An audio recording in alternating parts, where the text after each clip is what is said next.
Mereka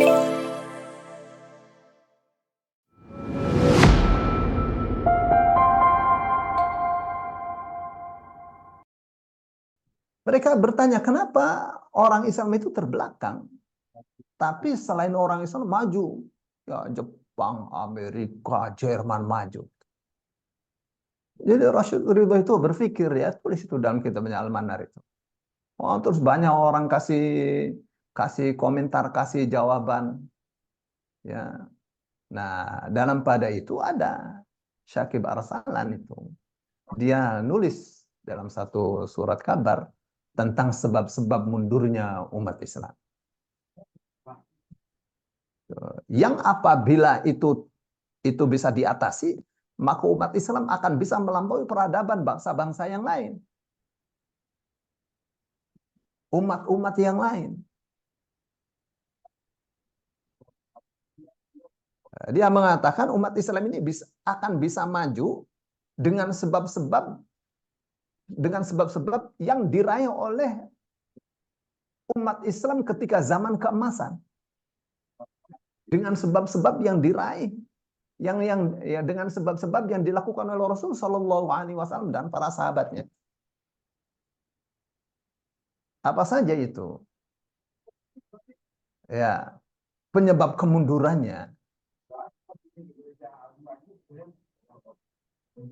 Penyebab kemundurannya itu kebalikan dari penyebab kemajuannya.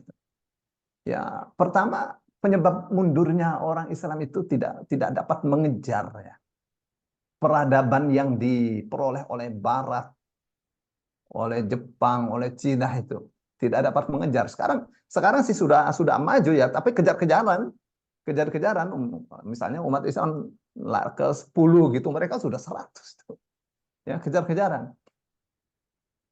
Baik, apa katanya? Singkatnya, penyebab kemunduran umat Islam itu, peradaban umat Islam itu, pertama adalah al-jahl, bodoh, kebodohan. Wah, orang malas belajar itu jadi bodoh. Yang kedua, ilmu yang kurang. Dia katakan, orang bodoh itu mending dibanding dengan orang yang ilmunya kurang. Orang kalau ilmunya kurang, sok kuminter dia katakan. Sok kuminter. Merasa pintar sehingga dia tidak mau belajar lagi. Itu yang masalah. Nah, itu yang Rasul Shallallahu Alaihi Wasallam katakan sebagai ruwaibidah. Ya, orang punya ilmu sedikit bicara banyak. Jadi akan masalah. Dan itu sekarang zamannya. Tidak ngerti politik, bicara politik. Tidak ngerti agama, bicara agama. Tidak mengerti ekonomi, bicara ekonomi. Jadi masalah. Ya. Terus yang ketiga, penyebab mundurnya umat Islam, budaya umat Islam itu karena rusaknya akhlak secara umum. Secara umum, akhlak rusak. Ya. Nah, secara khusus, fasadu akhlaqil umara binau'in khas. Rusaknya akhlak para pejabat. Dikatakan binau'in khas di sisi yang khusus. Akhlak para pejabat rusak. Ya, korupsi, curang, doyan utang, wah itu akhlak. Ya, pejabat akhlaknya rusak. Ya. Ya. Terus yang kelima, al-jubun. Al-jubun wal hala. Jubun itu penakut, ya, tidak berani mengambil risiko. Itu yang bikin mundur itu. Orang kalau mau maju itu harus berani ambil risiko. Tentu semua serba perhitungan ya. Ada perhitungan. Ya, saya pernah mengajar di uh,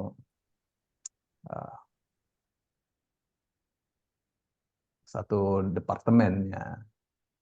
Tapi ini punya asing. Dia katakan, ya kita ini dalam pengeboran minyak itu risikonya besar. Tapi kita harus berani. Kalau tidak berani, kita tidak dapat proyek. Ya kita tidak dapat sumber rezeki. Terkadang sudah dibor nggak keluar minyaknya. Udah berapa saja dana yang keluar. Tuh, tapi sekali keluar itu bisa ratusan tahun. Terus dia katakan, Pertamina nih banyak ya punya punya apa namanya sumur-sumur itu. Tuh. Tapi karena mereka takut tidak berhasil, dijual ke asing. Jadi asing yang dapat. Takut risiko. Nah, itu yang disebut sebagai al-jubun. Terus paling banyak lagi adalah putus asa. Ya, putus asa dari rahmat Allah. Waduh, cari rizki susah. Ya bagaimana nggak susah? Setiap hari bangun jejet. Ditanya bagaimana kamu kabarnya hari ini? Ya, gimana ya? Panas hari ini. Jadi di mana hari ini sekarang? Di dalam rumah. Ngapain di dalam rumah? Ya, anak istrinya nggak dikasih makan dengan begitu. Akhirnya putus asa, istrinya dicerai, anaknya terkatung-katung sekolahnya. Malas, putus asa dari rahmat Allah. Ya, tidak mengerti bagaimana membangun profit, membangun keuntungan. Padahal itu penting itu.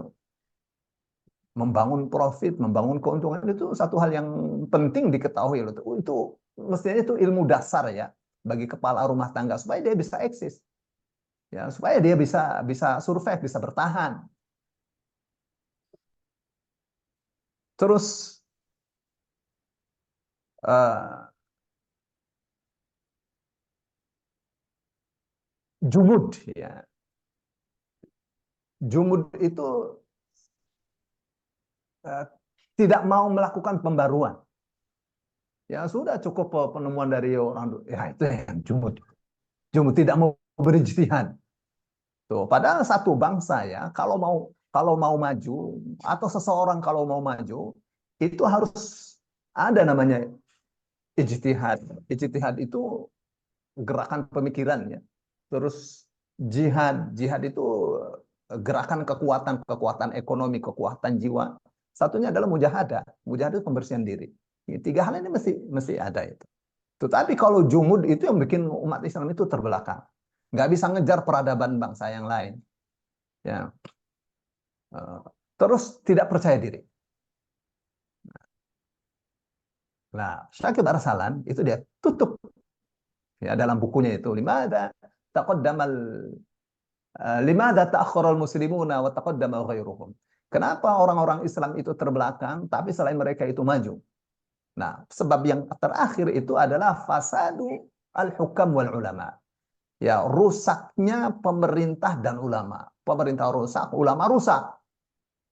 Ya, pemerintahnya akhlaknya bejat, ulamanya akhlaknya juga bejat. Bisa begitu? Ya ini kita kita kita dengar, waduh di sana terjadi pencabulan di pesantren A, pesantren B. Waduh,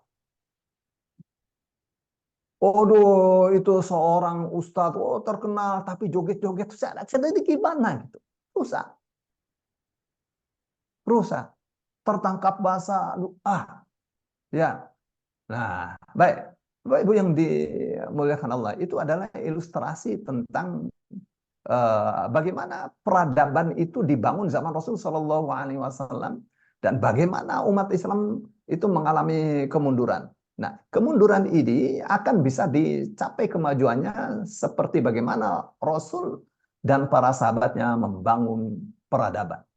Ya, ada beberapa ulama mengatakan cukup itu dengan 5 surah pertama untuk membangun peradaban yang sangat dahsyat sekali.